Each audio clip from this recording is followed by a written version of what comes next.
Hey guys, it's Ravenhawk6910 reporting once again. In this review, we're going to take a look at the brand new Canadian Pacific ES44AC number 8939 from Scaletrains. First up though, let's go ahead and get that disclaimer out of the way. The pros and cons in this video are not representations of my personal opinion. They attempt to be objective in nature and as such are either community opinions or facts about the model that I can represent on camera. So please don't assume anything in this video is my personal opinion unless I state so otherwise. Additionally, it's important to note that I don't speak on behalf of Scaletrains and am not endorsed by any company. I'm an independent reviewer and the work I do does not reflect the thoughts of any companies in question. Got it? Get it? Good. Alright, let's go ahead and get started. CP8939 was built by General Electric in 2011 and is your typical run-of-the-mill Tier 3 ES44AC. It has 4,400 horsepower from a V12 GEVO prime mover and is equipped with AC traction. What makes this unit special is the special coat of arms on the nose, which represents Lord Strathcona's Horse, Royal Canadians, which is an armored regiment of the Canadian Army. Formed in 1901, it was one of the last regiments of the British Empire to be created by a private individual, 1st Baron Strathcona Donald A. Smith. Their badge commemorates Lord Strathcona's role in the fur trade and in the settlement of northwest Canada by its representation of a Hudson's Bay Company trade canoe, the flag NW for Northwest, and the representation of the railway construction tools, the latter marking Lord Strathcona's direct role in the construction of the Canadian Pacific Railway itself. Scaletrains announced the Strathcona GEVO as part of the second run of GE ES44ACs. They also made several other CP road numbers and other road names as well, including several Norfolk Southern Heritage units and the UP 5000th GEVO. The model is available with or without DCC. I of course opted for the DCC in the issue lock sound version. As is typical for Scaletrains rivet counter models, the detail on this unit is extraordinary. Rotating bearing caps on the trucks, operating front and rear headlight and ditch lights, as well as ground light and deck lighting. The unit also comes with lighted number boards. Now, right here is where I'm going to take a minute to address a very small problem that came up with my model.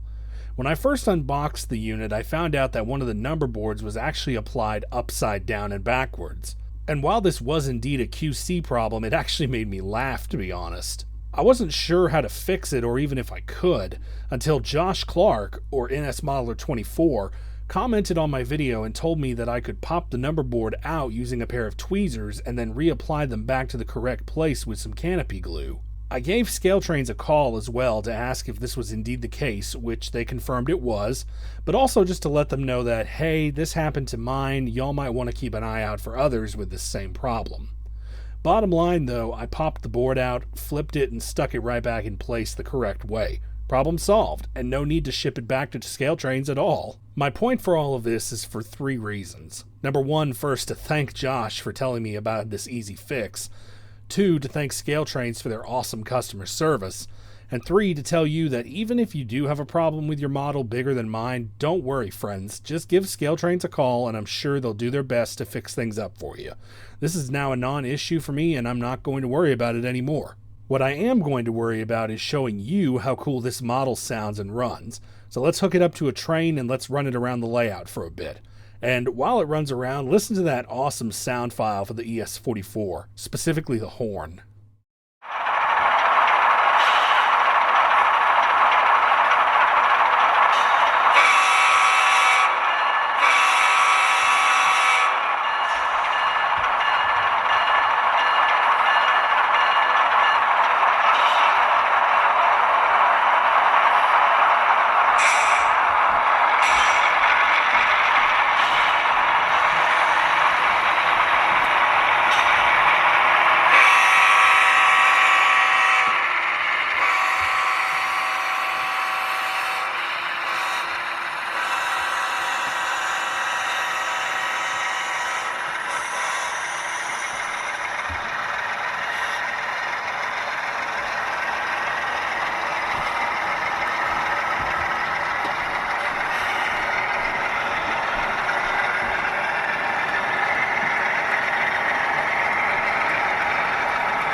Alright, that just about does it for the Strathcona GEVO. These models sell for an MSRP of $289.99 for DCC and ESU lock sound models, and $194.99 for straight DC models, and that is for all ES44s in this latest run. I'm really happy to have this model in my CP roster now, not just because of the interesting history behind the coat of arms on the nose, but also because I've seen 8939 in real life.